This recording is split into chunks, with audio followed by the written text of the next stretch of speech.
안녕하세요. 시사본부 시작하겠습니다.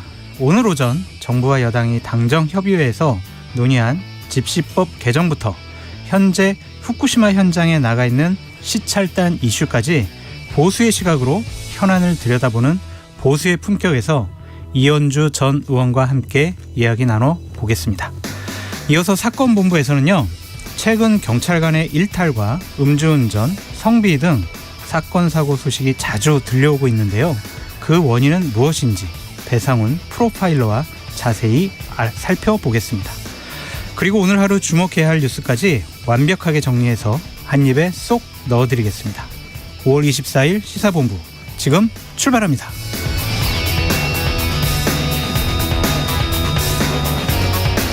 저는 최영일 평론가 대신 잠시 진행을 맡은 장성철입니다. 1부 마지막에 듣는 노래 디저트송 신청도 기다리겠습니다.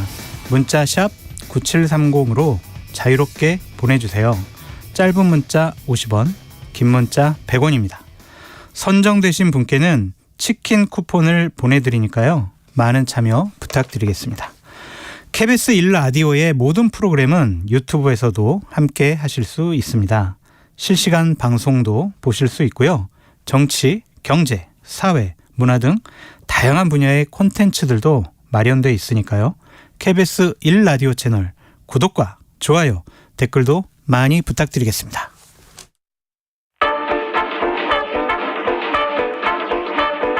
최영일의 시사본부 한입뉴스. 네, 오늘의 핵심 뉴스 한입에 정리하는 한입뉴스 시작해 보겠습니다. 박정호 오마이뉴스 기자, 네, 오늘도 안녕하십니까. 고생도 좀 해주시고요. 네, 알겠습니다. 미디어 인권연구소 뭉클의 이봉우 연구원, 어서 오세요. 네, 안녕하세요. 네, 반갑습니다. 본격적으로 한번 이슈를 다뤄보도록 하죠. 후쿠시마 1원전 오염수 시찰단 소식부터 시작하겠습니다.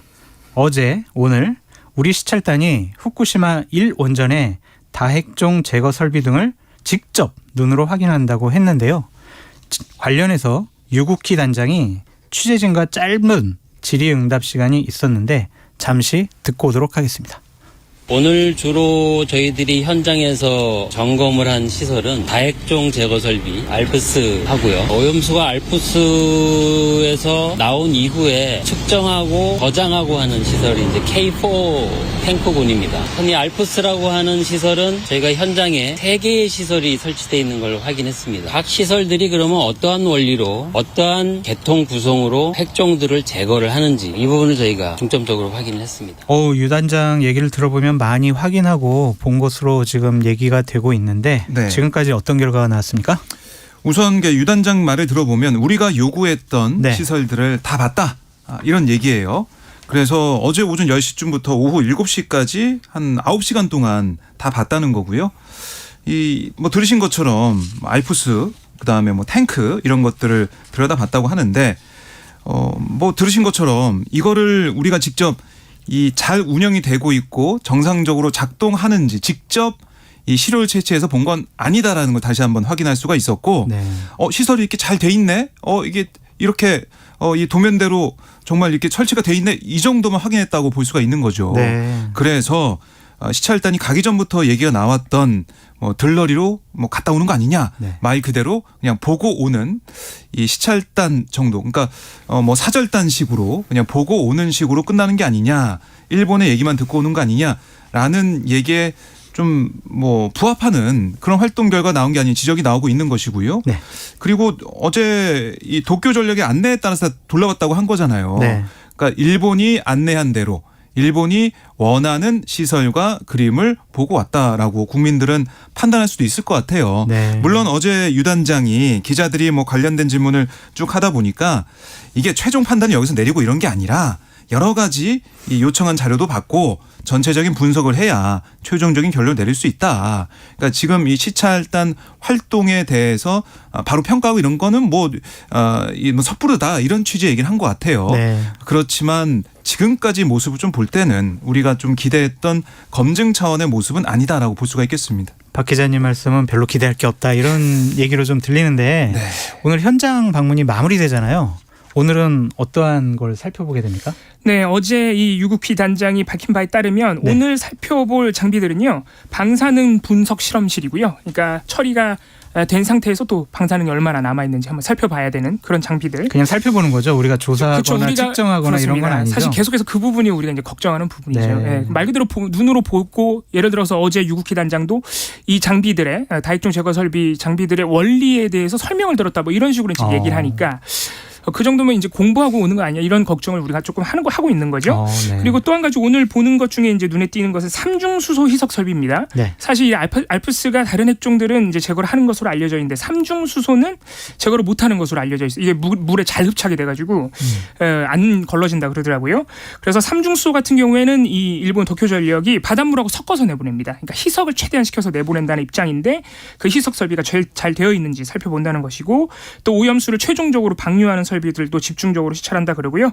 그리고 알프스 처리 전후에 오염수 농도 관련 자료도 받아서 한번 살펴볼 예정이라고 하는데 박종희 기자님도 말씀을 하셨지만 일단 이러한 장비와 원리에 대한 시찰 그리고 정보를 우리가 받아서 보는 게 그런 원리를 거쳐서 나온 오염수가 안전하냐는 부분에 대해서 우리가 검증할 수 있느냐 여전히 좀 걱정이 남아 있는 것이고 우리가 공부하러 간 거 아니냐 막 그런 그렇습니다. 생각도 좀 들어요. 그리고 뭐 사실 어제만 그러니까 그저께 기술 회의를 할 때만 해도 이 알프스의 몇 가지 구체적인 핵심 설비, 핵심 장비에 대해서 얘기가 나오긴 나왔었어요. 예를 들어서 흡착탑을 한번 살펴보겠다거나 이런 얘기가 나왔고 또 알프스에서는 이 필터가 가장 중요하다 그러는데 이 알프스에서 지금 사실 최소 30년간 계속 물을 내보낸다는 거잖아요. 그렇죠. 이게 오염수가 어마어마하고 지금도 사실 70%는 처리가 안 된 상태인 겁니다. 네. 그걸 계속 처리해서 내보내는 거니까 그런 필터나 흡착탑이 과연 30년 이상의 기간 동안 제대로 기능할 것이냐라는 문제도 사실 남아있는 것인데 그러네요. 네. 그런 부분에 대해서 우리가 봤는지도 사실 지금 얘기를 안 해주고 있는 것이고 네. 어떻게 앞으로 검증할 것이냐도 사실 시간이 얼마 없긴 하지만 좀 과제로 남아있습니다. 이봉우 연구원님이 같이 갔었으면은 훨씬 더 검증이나 조사가 잘 됐을 것 같은데. 예, 저도 언론 보도를 보고 이렇게 공부해서 말씀드린 거라서. 아니 이런 와중에요. 지금 일본에서는 이번 시찰단이 평가나 검증하는 게 아니다라고 계속 강조하고 있고 노무라 데스로 농림수산상이 수산물 수입 규제 이거 철폐해야 되는 거 아니에요? 이런 식의 요구까지 지금 하고 있어요. 그러니까 우리 시찰단이 원전 이 현장에서 직접 둘러보고 있는 그런 시점에 이런 얘기를 했다. 글쎄요, 이건 좀 어떻게 받아들여야 될지. 그러니까요. 시찰단이 활동하는 상황에서 이제 그 이후의 모습, 그러니까 방류 이후의 상황까지 상정해가지고 이 수산물 수입을 해야 된다 이런 주장을 하고 있으니까 시찰단은 일본에서 좀 어떻게 생각하고 있느냐. 이런 좀 화가 나는 부분도 있고 여러 가지 생각이 드는데 어쨌든 노무라 데스로 농림수산상 주장은 뭐냐면 이번 시찰로 이 여러 가지 뭐 조사가 중심이라고 들었지만 거기에 더해 수입 제한 해제도 대해서도 부탁하고 싶다 이런 바람을 얘기를 한 거예요. 그러니까 정부의 농림수산상이 얘기한 거니까 결국 정부의 얘기 이게 뭐 내각회의를 거쳐서 공식 입장으로 뭐 굳어질지 모르겠지만 농림수산상의 얘기는 뭐냐면 농림수산상이니까 뭐 이 농산물 뭐 수산물을 수출 많이 시키는 게 자신의 역할일 수도 있겠죠.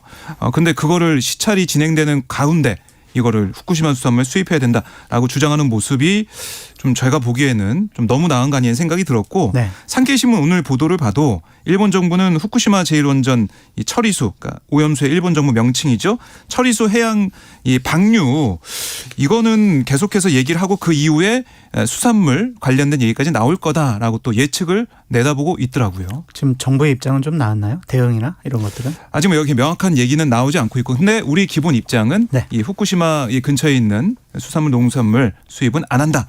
뭐 우리가 계속 해왔던 그 제한 조치를 둔다라는 게 공식적인 입장입니다. 아, 그런 원칙 계속 지켜나가겠죠. 당연히 국민의 생명과 안전이 가장 중요한 것이니까요. 네, 다음 이슈로 한번 넘어가 보겠습니다. 정부와 여당이 매일같이 민주노총 불법 집회를 엄정하게 대응하겠다고 지금 강조하고 있습니다. 먼저 오늘 열린 당정협의회에서 윤재옥 원내대표와 한동훈 법무부 장관의 관련 발언을 듣고 오겠습니다. 불법 전력이 있는 단체가 이번 집회와 같이 타인의 법익이나 공공의 안녕 질서를 직접적으로 위협을 끼칠 것이 명백한 집회 시위에 한해서는 제한도 검토하겠다. 지난 대선에서 국민들께서는 불법 집회를 정치적으로 이용하고 방치하는 정부와 불법 집회를 단호히 막고 책임을 묻는 정부 중에서 후자를 선택하셨다고 생각합니다. 이 상황에 대한 대처로서 국민들께 그 선택이 옳았다는 것을 보여드려야 한다고 생각합니다. 정부와 국민의힘은 불법 전력이 있는 단체가 집회, 시위 개최 계획을 신고할 경우에도 이를 허가하지 않는 방안을 검토하겠다. 이런 입장인 거네요. 네, 오늘 당정협의회 이 제목이 뭐였냐면 네. 공공질서 확립과 국민 권익 보호를 위한 당정협의회라고 돼 있더라고요. 제목은 그럴듯한데요. 그러니까 이 집회 시위에 제대로 대응을 해야지 이게 바로 국민 권익을 보호하는 길이고 네. 질서를 확립하는 길이다. 맞는 말이잖아요. 네, 맞는 말이죠. 네. 근데 이 내용을 좀 들여다보면 네. 불법 전력이 있는 단체가 이번 집회와 같이 타인의 법익이나 공공의 안녕질서에 위협을 끼칠 것이 명백한 집회 시위 제한항을 검토하는 거잖아요. 네. 당장 얘기가 나오는 게 뭐냐면 이게 자유라는 그 외침, 자유라는 가치를 최우선 생각하는 정부에서 왜 집회 시위의 자유, 표현의 자유는 억압하려고 하느냐 이런 반론이 좀 나오고 있는 것이고 물론 이게 공공질서 아니 우리 주민들 네. 불편하지 않냐라는 얘기가 나오고 있는 상황이지만 네. 그럼에도 불구하고 네. 불법 집회 전력이 있는 단체는 아예 집회를 못한다. 라고 하는 것은 이 헌법에 규정되어 있는 기본권 침해 아니냐 네. 이런 지적이 나오고 있는 겁니다. 그리고 여기다가 이제 윤재옥 원내대표가 회의 후에 어떤 얘기도 했냐면 자신이 발의한 0시부터 오전 6시 집회 시위 금지 법안을 중심으로 야당과 협의를 진행하겠다라고 얘기를 했는데 그 말은 뭐냐면 심야 시간대에 진행되는 집회 이것도 이제는 금지를 해야 된다라는 네. 입장을 밝힌 거예요. 이 정당한 공권력 행사 위축시키는 지난 정부의 매뉴얼, 현장의 잘못된 관행 개선하겠다. 또 공권력 행사로 현장 공직자들이 불이익을 받지 않도록 보호할 수 있는 여러 조치를 강구해야 된다라고 거듭 강조를 했는데 이게 어느 정도 이 강약이 조정돼서 어느 정도로 국민들이 느끼기에 이건 기본권 침해가 아니네라는 정도로 뭔가 타협점이 만들어질 수 있을지 이게 좀 중요해 보이는 사안인데 네. 기본적으로는 야권에서는 기본권 침해다. 이게 너무 이게 나가고 있는 게 아니냐. 물대포까지 정말 등장한 게 아니냐. 우려가 나오고 있는 겁니다. 그런데 자정부터 새벽 6시 사이에 야간 집회와 시위를 금지하려면 법을 좀 바꿔야 되잖아요. 그럼 국회 의석상 이거는 좀 불가능해 보이는데. 그렇습니다. 일단 국민의힘에서는 이 부분은 아까 박정희 기자 말씀하셨지만 윤재욱 의원이 발의했던 안을 네. 2020년에 발의했던 안을 조금 이제 고쳐서 발의를 하겠다는 입장이에요. 왜냐하면 이거는 헌법재판소를 통해서 후속 입법을 하라고 그렇죠. 결정이 나왔는데 아직까지 안 돼 있는 상황입니다. 헌법 불합치 결정. 그렇습니다. 2009년이었고요. 네. 그때 당시에는 이 5개 집회를 해뜨기 전이나 해진 이후에 하면 안 된다는 조항이 있었는데 2009년 헌법재판소가 그것은 이제 집회 시위 권리를 제한한다고 하면서 헌법 불합치 결정을 내렸던 것이죠. 근데 이 국민의힘 입장은 뭐냐면은 그때 당시 헌법재판소의 결정은 일단은 그 0시부터 6시 그 시간대 야간 집회 시간대에 집회가 어렵다는 것을 전제로 하고 보안 입법을 하라는 결정이었는데 민주당이 지금까지 협조를 안 해서 보안 입법이 안 된 것 아니냐. 그러니까 조금 이렇게 조건을 달고 해서 보안 입법을 통해 일단 기본적으로 그 야간 시간대에는 못하게 해야 되는 것 아니냐 이런 입장인데 사실 반대쪽 이제 민주당도 마찬가지지만은 그때 당시 헌법재판소의 결정 자체는 야간 집회를 못하게 하는 게 어쨌든 헌법 정신에 맞지 않다고 한 거예요. 네. 네, 이제 후속 입법은 어쨌든 헌법 불합치 결정이 나오면 그 조항을 지우든 뭐 일단 그게 헌법 불합치가 됐으니까 지워지긴 했습니다만은 아니면은 조금 더 다른 조항을 만들든 하라는 후속 입법이 꼭 다른 의미를 가지는 것은 아니기 때문에 일단 그 부분에서 좀 어려워 보이고 만약에 네. 발의를 한다고 해도 네. 민주당이 지금 다수 의석이라서 이게 쉽지는 않을 듯합니다. 그렇게 보이네요.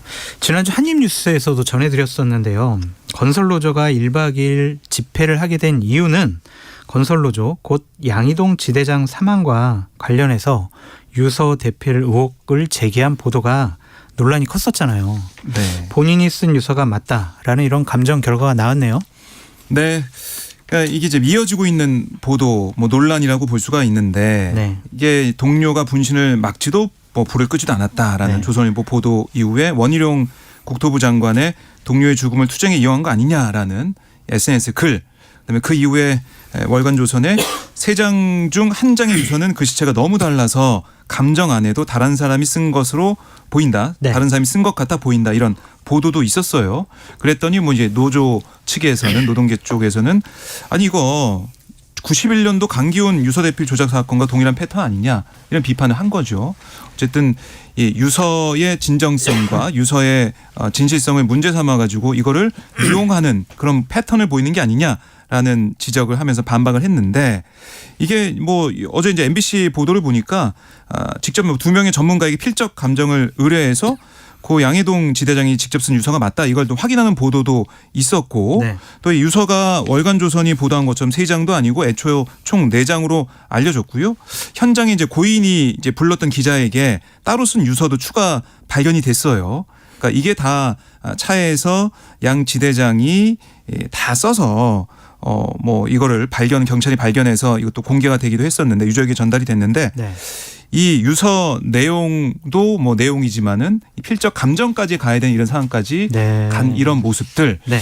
이게 어떻게 보면은 뭐 노조 때리기라는 그러니까 노조 탄압이라는 주장 이거 노조 측이 좀 하고 있는데 그런 차원에서 정부 또 언론에서 함께 이 죽음을 좀 이용하는 게 아니냐 이런 비판도 좀 이어지고 있는 상황입니다. 건설노조의 그때 1박 2일 뭐 집회 시위와 관련해서 보수파 쪽에서는 이런 비판을 하잖아요. 거리에서 그렇게 노속을 하는 것, 뭐 음주를 하는 것, 뭐 고성방가를 하는 것, 뭐 노상방류를 하는 것 이런 것들이 다 불법이다. 그리고 공공의 안녕 질서, 타인의 기본권에 피해를 주게 된다면 어쨌든 집회와 시위 이 부분도 법적으로 좀 제한할 수 있는 거 아니냐. 이러한 좀 논리로서 새로운 입법안을 만들려고 하는 거 아니겠습니까? 이러한 논란에 대해서는 박 기자님 어떻게 생각하세요? 그러니까 그런 논란이 있다면은 그걸 뭐 바로 잡고 공공의 이익에 침해가 안 되는 방안을 고민을 해봐야 될 텐데 그게 어떻게 보면은 전체적으로 다 한두름 묶여가지고 모든 그런 상황 자체가 불법이 돼버리면 어떻게 할 것이냐. 그 말은 뭐냐면 이 불법 집회, 그러니까 이 야간에 노숙 투쟁했다는 게 이제 불법이 아닌 거잖아요. 지금은 사실은. 근데 그 상황을 불법으로 만들어 버린다면 결국 현 정부에 반대하고 현 정부를 비판하는 사람들이 모여서 내일 지방에 내려 그러니까 오늘 우리가 밤에 여기서 지키고 있자라는 것 자체도 어떻게 보면 불법으로 몰릴 수가 있어요. 네. 그 말은 현 정부에 대한 비판의 목소리 내지 마라. 최소한은 밤에 모여서 노숙하면서 하지 마라. 그 얘기를 하는 게 아니냐. 그러다 보면은 집회 시위의 자유가 어떻게 보면 제한이 되고 결국 우리 헌법에 규정되어 있는 우리 국민들의 기본권과 자유까지 훼손이 되는 게 아니냐. 이런 논리로 연결이 되는 거죠. 네, 알겠습니다. 이 시각 교통정보 듣고 돌아오겠습니다. 교통정보센터의 유아영 리포터. 네, 이 시각 교통정보입니다. 고속도로는 경부고속도로 서울 방향 수원 부근 사고 여파로 기흥 동탄부터 정체입니다. 이후로 양재에서 반포까지 속도 떨어지고요. 반대 부산 쪽으론 서초와 수원을 앞두고 짧게 밀리고 더 가서 안성 분기점 5차로에는 고장난 버스가 서 있습니다. 주의하셔야겠고요. 충청권에서는 옥천 휴게소에서 공사를 하면서 밀립니다. 호남고속도로 순천 방향 대덕터널에서 옥과까지 1차로에서 작업하면서 5km 꽉 막혀 있습니다. 중앙고속도로 지선 청주 쪽으로는 속리산 휴게소 부근 공사 여파로 속도를 줄입니다. 작업 구간 차로 변경에 유의하셔야겠습니다. KBS 교통정보센터였습니다.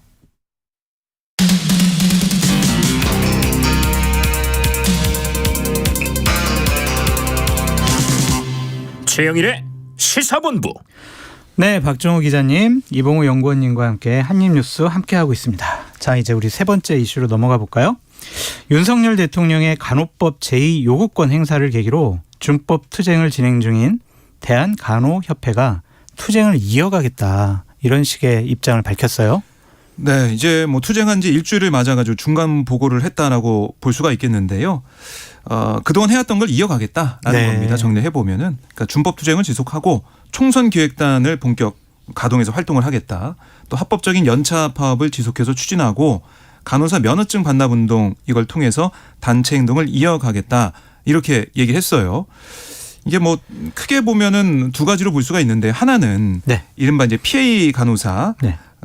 이 뭐 의사를 도와주는 진료 부족 간호사 문제에 있어서 준법 투쟁을 계속 하겠다는 거고, 또 하나는 이게 또 어떻게 보면은 민감한 부분이기도 한데 총선 기획단을 발족시켜서 활동한다는 거 아니겠습니까? 아이고, 내년 총선에 개입하겠다는 그렇습니다. 거네요. 뭐 이게 개입도 개입이지만은 어쨌든 간호사들이 자신의 영향을 정치적인 끼치겠다. 입장을 분명히 내자. 네. 그래서 1인 1정당 가입 운동 이런 얘기도 지금 하고 네. 있는 상황입니다. 네. 그러니까 간호사들의 주장은 뭐냐면 네. 아니 대통령도 약속을 했고 국민의힘도 약속한 이 사안 간호법 제정안을 왜 지금 와서 약속을 뒤집느냐. 이거는 심판해야 된다. 그래서 결국 뭐 오늘 보니까 강한 뭐 단어도 등장했어요. 탐관오리라는 단어까지 등장해서 정부 보건복지부를 포함해서 네. 정치권을 다 이제 비판을 했는데요. 네. 이런 실력 행사 이걸 좀 계획을 하고 있다. 이 부분이 아마 정치권에서는 좀 눈여겨보고 있을 것 같은 그런 부분입니다.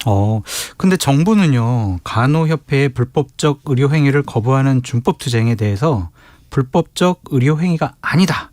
이런 입장을 내놨어요. 어떻게 된 거예요? 예, 이 대통령 거부권에 대해서 일단 간호협회가 대표적인 집단행동으로서, 그러니까 저항의 의미로서 지금 준법투쟁을 들고 나온 것인데 이 네. 정부에서는 그게 사실은 불법이 아니다. 간호협회에서 불법이라고 지목해서 안 네. 하겠다고 한 것들이 네. 합법일 수도 있다라는 입장을 내는 겁니다. 그래요? 그러니까 어떻게 보면 이제 투쟁의 정당성을 조금 무너뜨리기 위해서 네. 이제 간호협회가 불법으로 보고 있는 업무 행위들을 네. 합법일 수 있다고 하는 건데 이게 조금 논란이 될 것으로 보여요. 네. 일단 이게 문제가 되는 이유는 현행 의료법상 네. 이 간호사 업무에 대해서 의사, 치과 의사, 한의사의 지도하에 시행하는 진료의 보조라고 돼 있습니다. 네. 사실 이 부분 때문에 이제 간호사들이 이제 간호법을 요구하는 거예요. 왜냐하면 여기 보시면 의료법상 다 의사들의 이제 진료 행위를 규정하고 있는데 여기 간호사만 피고용자입니다. 그러니까 간호사만 이분들의 의사, 치과 의사들의 이제 지도를 받아서 보조를 하도록 돼 있는데 사실 현실에서는 너무 많은 일을 하고 있다 보니까 그 우리의 업무들이 전부 인정을 받지 못하고 심지어는 지금 논란이 되는 불법적인 행위도 사실 있지 않느냐. 네. 의사 면허 또는 다른 의료 기사들이 할 수 있는 여러 가지 처방 아니면 시술 네. 심지어는 좀 대리 수술까지 문제가 되고 어이구. 있으니까 네. 이런 수술 후에 하는 봉합 이런 것들도 사실 굉장히 민감한 부분인데 그래서 그것들을 이제는 안 하겠다. 간호법이 안 됐으니까 거부권이 행사됐으니까 이런 입장인데 22일에 보건복지부가 이에 대해서 이제 어떤 입장을 내놨냐면요. 네. 그 행위들 자체만으로 불법이라고 일률적으로 단정할 수가 없다.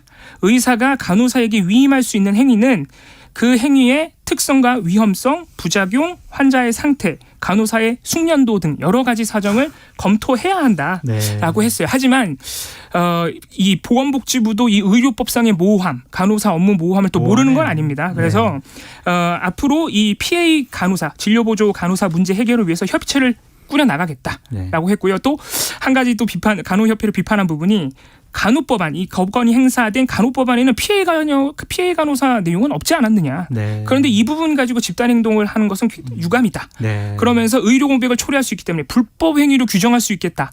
간호협회에서 보면 또 이게 엄포로 받아들여질 수도 있는 부분이죠. 네. 하지만 많은 의료 전문가들이 피해 간호사들이 최근 들어와서 급격하게 늘어났어요. 이게 사실 원래 합법이면 의사 수가 부족하다고 해서 갑자기 늘어날 리는 없잖아요. 그렇죠. 그러니까 이게 문제는 확실하니까 정부가 간호협회와 이렇게 좀 갈등으로 싸우기보다는 지금 협의체를 꾸리겠다고 한 만큼 법을 새로 만들든가 해서 이 간호사의 업무를 좀 명확하게 규정해줄 필요는 있다. 이런 얘기는 계속 나옵니다. 어쨌든 제도적인 보완은 좀 필요해 보이는 것 같고요.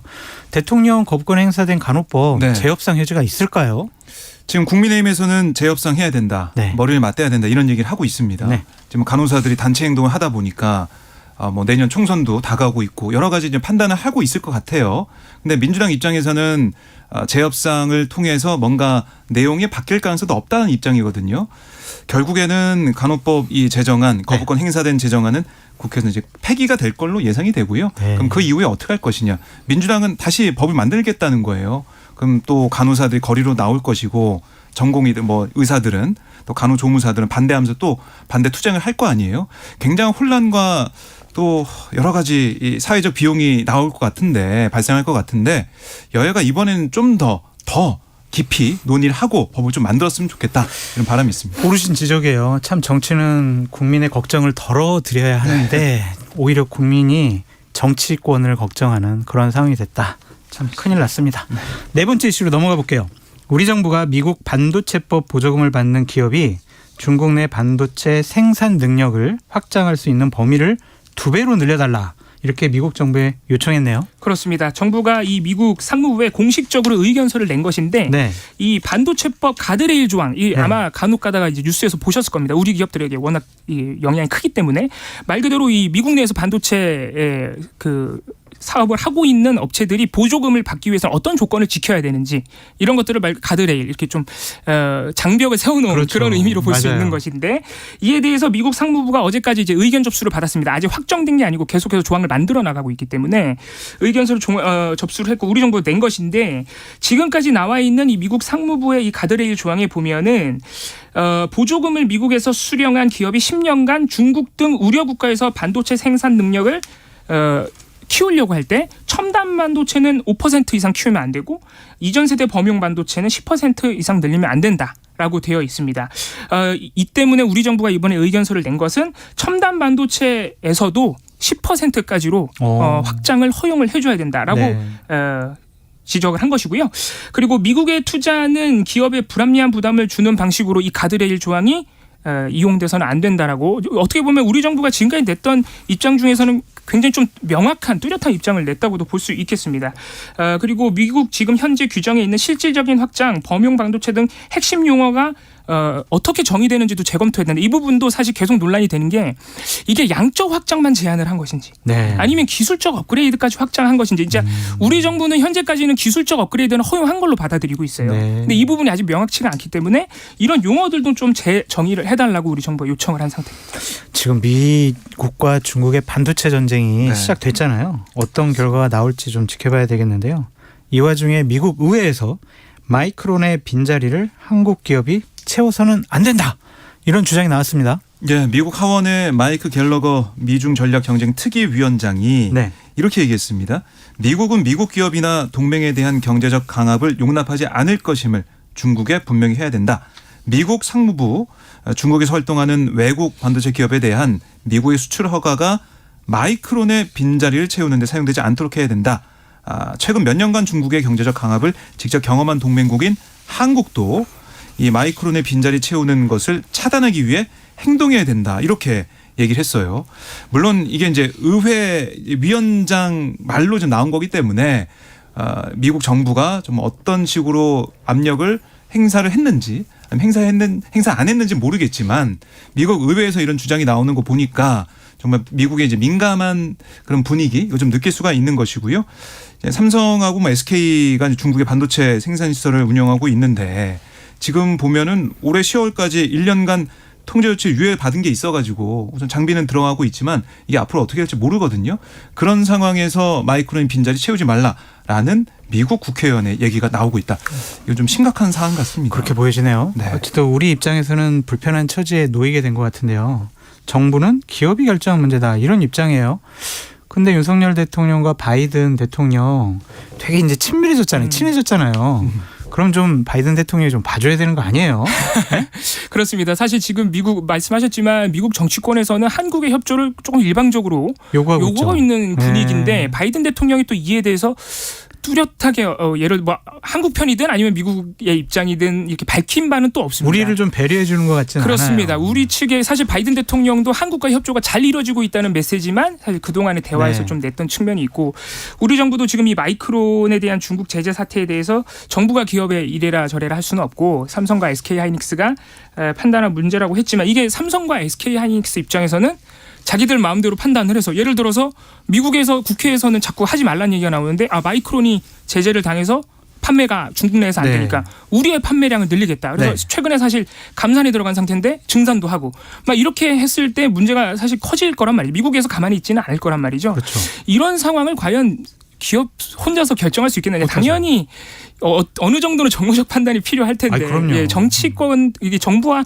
얘기를 해야 되고 정부가 어떻게 보면 좀 협조를 해주길 기다릴 겁니다. 네. 기업 입장에서는 이런 부분이야말로 어떻게 보면 이제 기업과 정치의 좀 대화가 필요한 부분이라고도 할 수 있겠죠. 맞아요. 어제 대통령께서 기업인들 만나셔가지고 내가 여러분들 뒷받침 많이 해주겠다 그렇게 얘기하셨잖아요. 네. 그리고 저는 안타까운 게 뭐냐면은 G7 정상회담 갔을 때 바이든 대통령이 막 윤석열 대통령 만나려고 막 네. 뛰어오다시피 해서 반갑게 했잖아요. 있잖아요. 그때 손잡으면서 윤석열 대통령이 헤이 바이든 우리 저기 반도체 이거 좀 배려 좀 해주세요.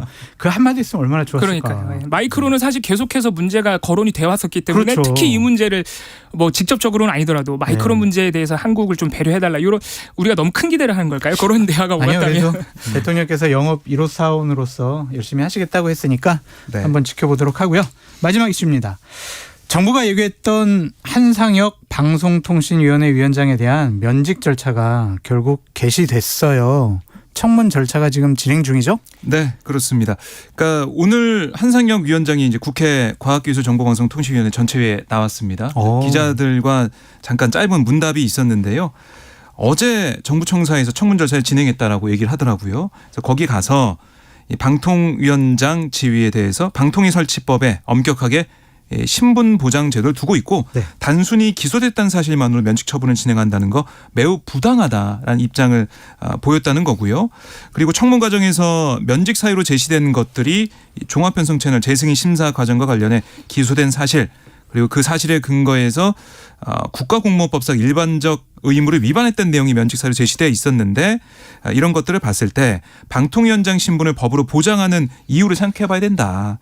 사실은 방통위의 독립성이 중요해서가 아니고 방송의 자유, 언론기관의 독립 이게 헌법 가치라서 그렇다. 이렇게 강조를 했습니다. 네, 하여튼 이게 참 방통위원장의 신분이라는 게 국가공무원법을 따라야 하는 것인지 아니면 방통위 설치법을 따라야 되는 것인지 그런 좀 논란의 소지가 있는 것 같아요. 네, 오늘 한입뉴스 여기서 마치도록 하겠고요. 박정호 기자님, 이봉우 연구원님 오늘도 감사했습니다. 감사합니다. 고맙습니다. 네, 오늘의 디저트송 발표해드리겠습니다. 9908님. 저는 가게 오픈한 지 얼마 되지 않은 초보 사장인데요. 요즘 절 설레게 하는 건 손님이 들어올 때 문에서 나는 벨소리입니다. 아직 손님이 많지 않지만 언젠가 벨소리가 연이어 들릴 날이 오기를 간절히 바라봅니다. 디저트송으로 샤이니의 링딩동 신청하겠습니다. 모바일 치킨 쿠폰 드리겠고요. 저는 이 노래 듣고 입으로 돌아오겠습니다. 감사합니다. 내게 반해버린 내게 왜 이래 두렵다고 물러서지 말고 그냥 내게 맡겨봐라 어때 My lady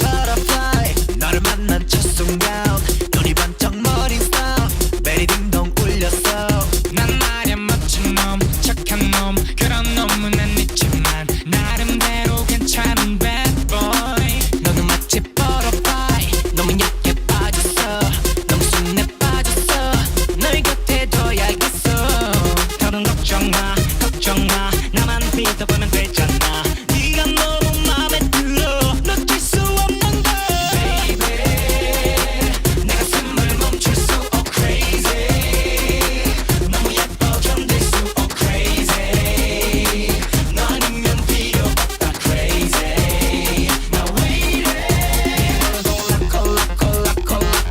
콜라 so fantastic 콜라 so elastic fantastic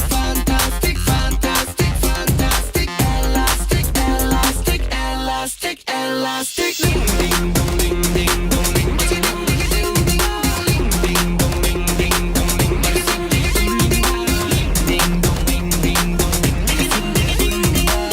ding dong ding ding dong I call you butterfly 날이 가면 갈수록 못이 박혀 너란 걸 헤어날 수 없다는 걸 나를 선택해 오리키지 말고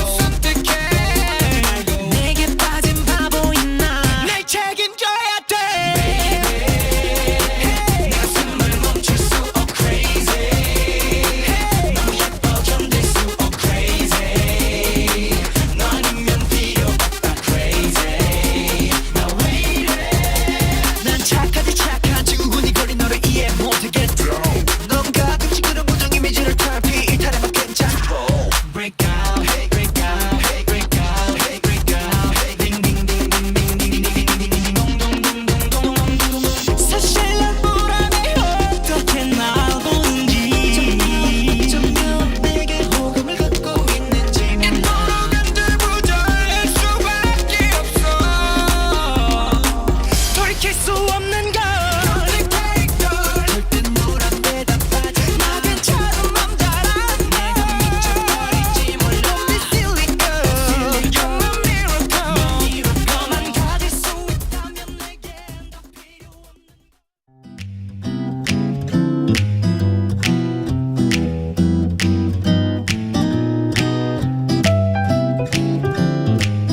안녕하세요.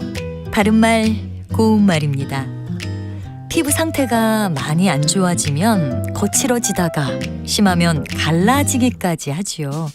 이런 피부 상태를 가리켜서 거북이 등껍질 같다라고 표현하곤 합니다. 거북이의 등껍질은 딱딱하고 또 갈라져 있어서 이런 표현을 쓰는 것이겠죠.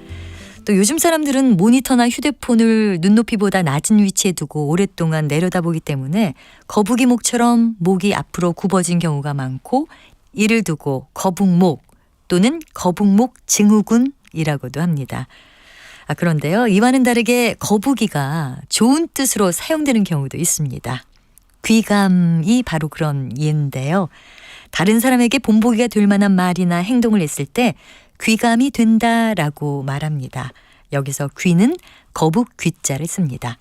거북은 십장생의 하나로 신령한 동물로 여겨져 왔지요. 또 등 껍데기를 가지고 거북점을 치는 데 썼다고도 하는데요. 거북점은 거북의 등딱지를 불에 태워서 그것이 갈라진 상태를 보고 사람의 장래나 기륭을 판단하는 점을 말합니다. 또 귀감의 두 번째 음절은 거울 감자를 쓰는데요. 이 글자는 자신의 아름다움과 추함을 보기 위해서 세숫대야에 물을 떠놓고 자기의 모습을 비춰보는 것을 뜻한다고 합니다. 그래서 귀감은 본보기가 될 만한 언행이나 거울로 삼아 본받을 만한 모범을 가리키는 말이 된 겁니다. 바른말 고운말 아나운서 변희영이었습니다.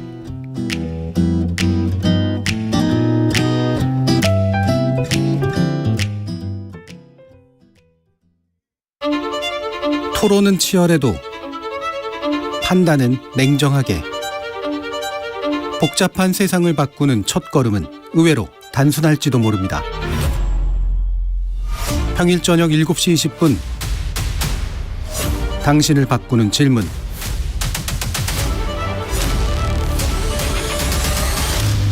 KBS 열린 토론.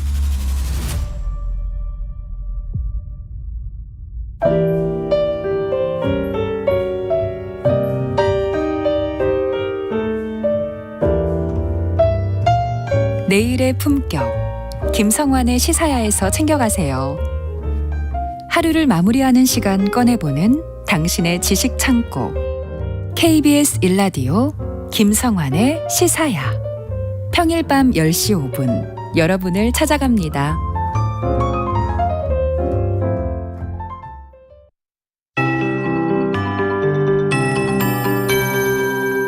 KBS 58분 날씨. 누리호의 세 번째 비행을 앞둔 오늘은 활동하기 무난한 날씨입니다. 황사가 물러나 대기질 깨끗한데요. 나로 우주센터가 위치한 전남 고흥에는 높은 구름만 많겠고 바람이 강하지 않아서 날씨로 인한 큰 불편은 없겠습니다. 누리호 발사 예정 시각인 오후 6시 때에는 초속 2m 안팎의 남풍에서 남동풍이 불겠습니다. 오늘 전국 하늘에 구름 많은 가운데 전라권과 제주도는 차차 흐려지겠습니다. 기온은 어제만큼 올라서 다소 덥겠습니다. 한낮에 서울과 광주, 대구 26도, 강릉, 대전 27도, 부산 23도, 제주 22도 안팎까지 오르겠고요. 자외선 지수가 대부분 높음 단계, 경상권은 매우 높음 단계로 강하게 내리쬐겠습니다. 공기질 깨끗한 가운데 오후 들어 오존 농도가 높아질 텐데요. 특히 전남 지역의 오존이 매우 나쁨 단계까지 짙어져 낮 동안 장시간 야외 활동은 피하시는 게 좋겠습니다. 내일도 맑은 하늘에 초여름 더위가 이어집니다. 아침에 대부분 15도 선에서 출발해 낮에는 27도 안팎까지 크게 오를 텐데요. 내일 밤부터 중부지방의 하늘이 흐려지고 모레는 비가 오겠습니다. 경기 북부와 강원 북부에 최대 40mm가 예상되고요. 일요일엔 중부지방에 또 한 차례 비가 내린 뒤 다음 주 월요일 전국으로 확대하겠습니다. 지금 서울의 기온 25.6도입니다. 박다효입니다.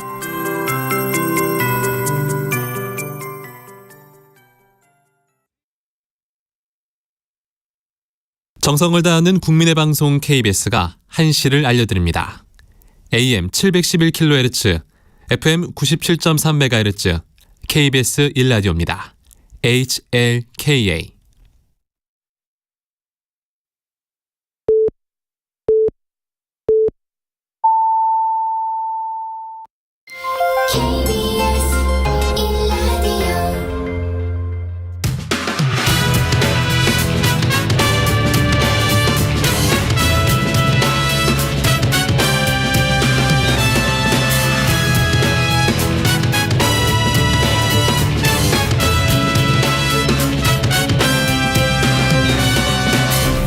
KBS 1라디오 최영일의 시사본부.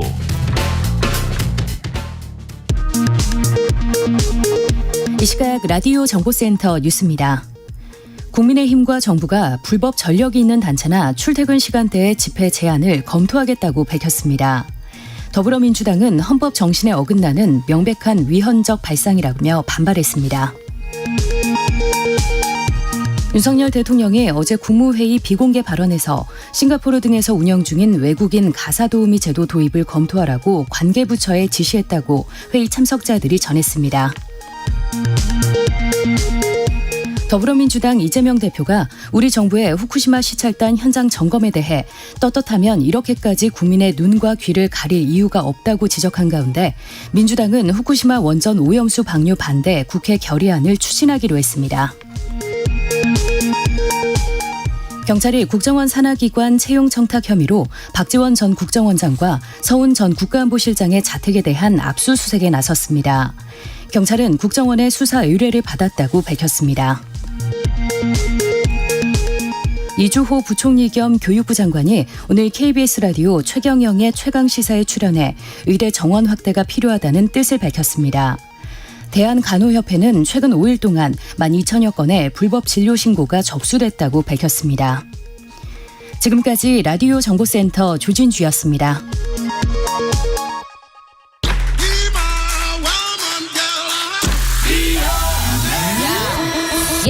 네, 최영일의 시사본부 2부 시작하도록 하겠습니다. 저는 장성철이고요. 인터넷에서 화제가 된 뉴스를 달아보는 스트릿 뉴스 파이터 시간입니다. 조현정 시사평론가 나와주셨습니다. 안녕하세요. 네, 안녕하세요. 네, 누리호 얘기부터 우리 시작을 하죠. 네. 저 이런 것만 보면 가슴이 뭉클해가지고 네. 눈물이 나오려고 하는데 오늘 세 번째로 우주비행에 나서게 됩니다. 이번 3차 발사에선 앞서 1, 2차 때와는 달리 실제 임무를 수행할 실용위성을 처음으로 탑재될 예정인데요. 네. 현재 어떻게 진행되고 있어요? 지금까지는 아주 순조로워요? 네. 오, 다행이네요. 일단 지금 나로 우주센터 주변 날씨가 되게 중요할 텐데요. 맑고 바람이 약하게 불고 있는 것으로 전해졌습니다. 네. 그리고 오늘로 딱 날짜를 정한 것도 다 이게 기상적인 문제라든가 여러 가지로 다 오늘이 딱 적합하다고 생각했기 때문에 네. 그렇게 판단을 내려서 오늘로 정해진 건데요. 또 우주에서도 이게 어떠한 방해물이 있다든가 부딪히면 안 되잖아요. 그런 우주에서의 조건들도 사전 점검이 다 끝났는데 발사에 방해되는 상황은 없을 것이라는 발표입니다. 그러니까 앞서 1, 2차 발사는 일단 시험 발사의 성격이 강했죠. 그 우주로 띄우는 게 예, 목적이었고 이번에는 진짜 위성을 좀 궤도에 펼쳐놓고 성능을 검증하는 그런 과제까지 네. 남아 있는 건데 실용 위성도 8기나 태우고 떠나기 때문에 긴장감이 감돌고 있습니다. 네. 근데 8기가 들어있잖아요. 그래서 충돌을 막기 위해서 20초 간격으로 이걸 분리를 해야 되는 거예요. 그래서 난이도가 훨씬 높아진 비행이 될 거라고 하고 있고요. 발사 가능 시간이 지금으로서 예측하는 건 6시 24분 기점으로 전후 30분 정도로 보고 있는데 그때 딱 맞춰야 돼요. 왜냐면은 이게 또 전력 소모가 큰데 태양빛을 최대한 많이 받아야 그래야 충분한 전력 생산이 가능하기 때문에 그 시간대에 이루어져야 된다고 합니다. 발사 시간 자체도 과학이네요. 네, 맞습니다. 모든 것이 과학적으로 이루어지고 있는데요. 발사 전 준비는 어젯밤 9시 10분에 이미 기립까지 다 마친 상태고요. 지금 이 주변은 바닷길, 하늘길 모두 통제에 들어갔습니다. 잠시 후 이제 얼마 안 남았어요. 오후 2시에 이제 발사 시각을 정확하게 발표를 할 예정인데 별다른 변수가 없으면 오늘 오후 6시 24분으로 최종 확정이 되고요. 과정이 예정대로 저녁까지 다 진행이 된다면 1차적인 성공 여부는 오늘 저녁 8시쯤에 여러분이 확인하실 수 있을 것으로 보입니다. 저 오늘 저녁 약속 안 하고 기도하는 심정으로 발사 한번 지켜보도록 하겠습니다. 눈물 흘리시는 거 아니에요? 그럴 것 같아요. 두 번째 이슈 넘어가 볼까요? 지금 한창 난리가 난 사건인데요.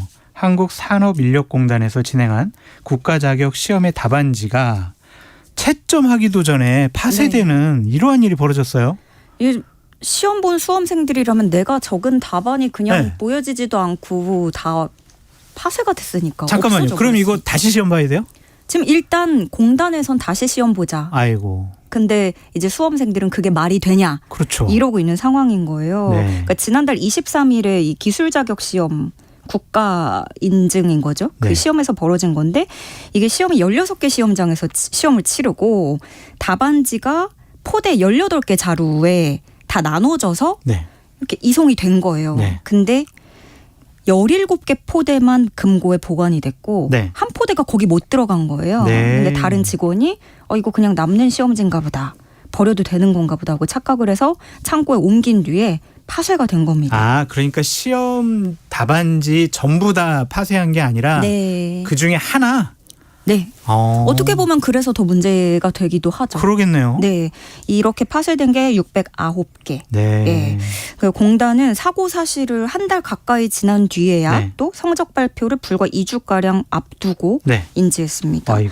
근데 이제 공단에서 얘기를 하는 건 절대평가 방식이다. 문제은행식이고 60점만 넘으면 합격하는 절대평가이기 때문에 이게 나머지 제대로 채점을 받게 되는 응시자 15만 1000여 명의 합격 여부는 전혀 영향을 받지 않는다라고 설명을 하고 있습니다. 아니, 그러면은 이번에 파쇄된 분들은 채점 자체가 안 되잖아요. 그렇죠. 그러면 그분들은 불합격 되는 거 아니에요, 그냥? 다시 시험을 쳐서 다시 60점을 시험을 또 봐라. 넘어라. 이건데 그럼 수험생 입장에서는 네. 시험 한 달 넘었고 다 잊어버렸는데 그걸 또 기억해서 내가 그땐 60점 넘었을 수도 있는데 지금은 안 넘으면 어떡하냐.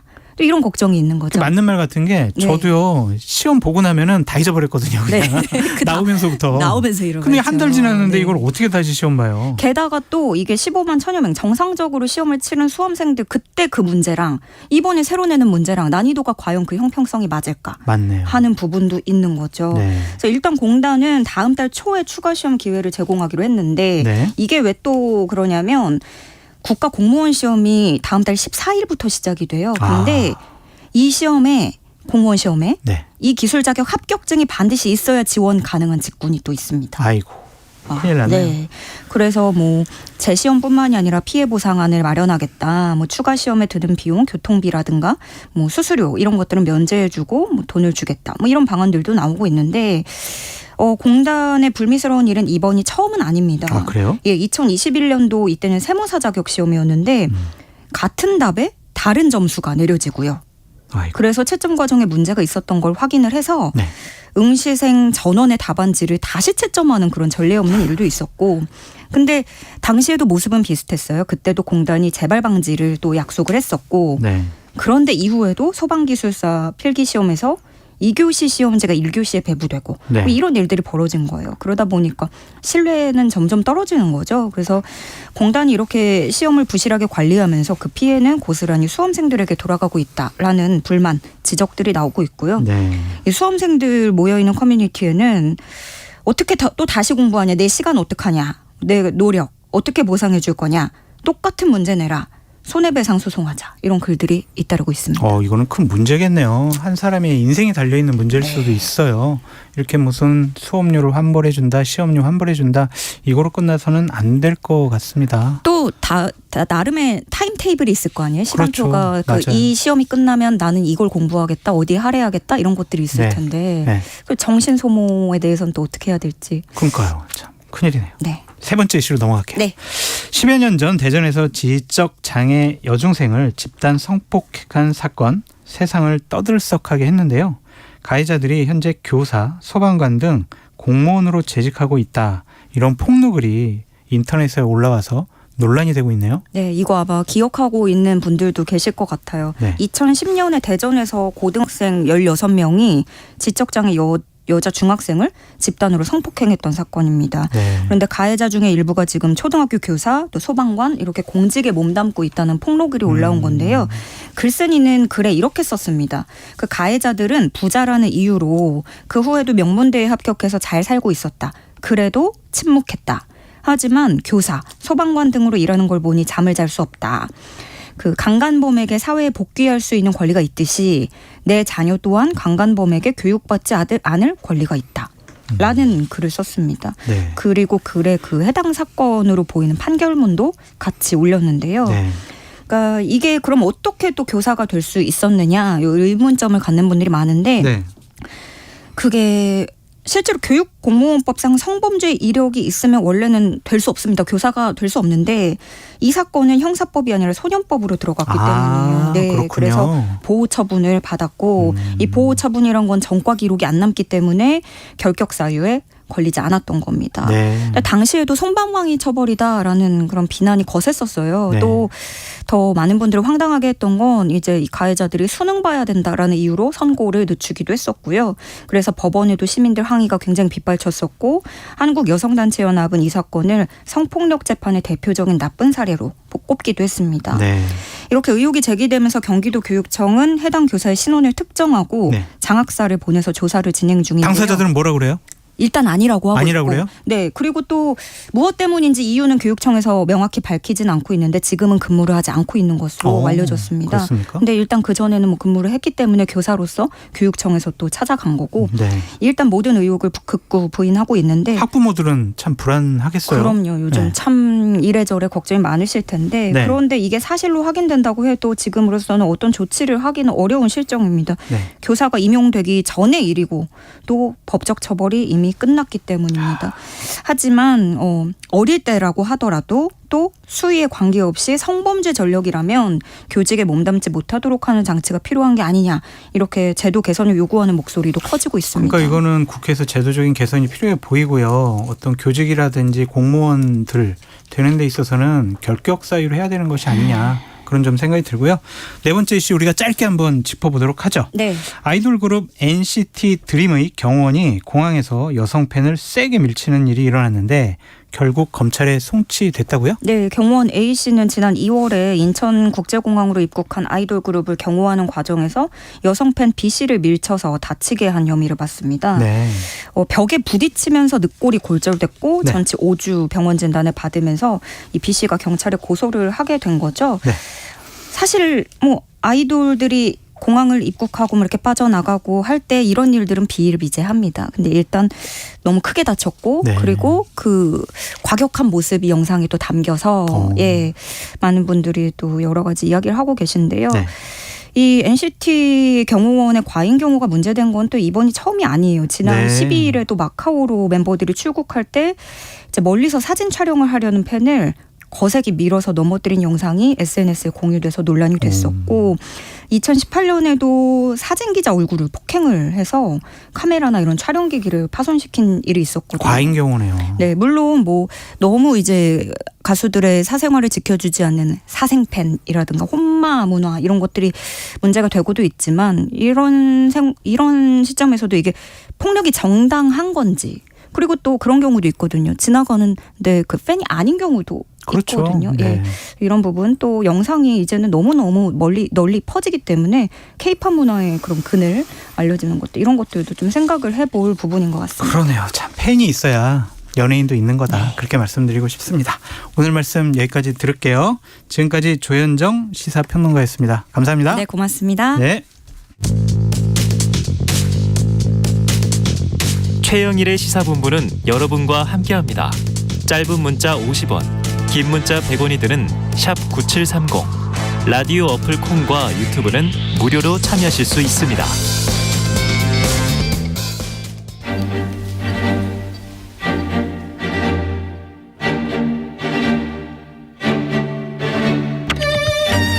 보수의 시각으로 정치 현안을 들여다보는 보수의 품격 시간입니다. 오늘은 이현주 전 의원과 함께 하겠습니다. 안녕하세요, 의원님. 네, 안녕하세요. 네, 반가워요. 네, 반갑네. 이렇게 뵈니까 또 색다르네요. 저 의원님한테 한번 공식적으로 묻고 싶은 게 있어요. 공식적으로. 왜 이렇게 어려운 길을 가세요? 정치 안 할 거예요? 아니 근데 제가 생각을 해보면 네. 계속 어려운 길만 갔던 것 같아요. 왜 그래요? 그러니까 좀 편한 길도 가시고 좀 배지도 다시고 국회에 근데 들어가서 의원도 되시고 그래야 되는 거 아니에요? 의원이 돼서 할 수 있는 일들을 생각하면 그 말도 일리가 있는데, 그죠? 근데 그 의원이 돼가지고 내가 독립적으로 내 의사대로 만약에 일을 못한다. 그럼 그 대해서 뭐예요? 왜 하는 거지? 나는 그러니까 항상 내가 왜 정치를 시작했지 이 생각을 요새 많이 하거든요. 그리고 이제 어쨌든 그렇게 편한 길 가고 싶으면 그냥 안 하는 게 더 편한 거 아니에요?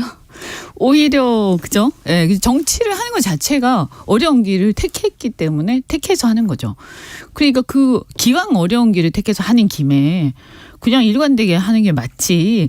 굳이 어려운 길을 택해서 정치에 왔는데 그걸 편하게 한다? 그거는 그 차라리 그냥 민간인으로 있는 게 훨씬 낫지. 아 근데 SNS 글 쓰신 거 보면은 제가 봐도 좀 위태위태해요. 불안불안하고 조마조마하고. 뭐 그런 거 각오하고 하는 거죠. 각오하고요? 네. 내년 총선 출마 안 하세요? 뭐 그것도 제 옵션에 들어 있어요. 그러니까 2번 했잖아요. 네. 2번. 세 번 국회의원은 2번 할 만큼 한 거고. 예.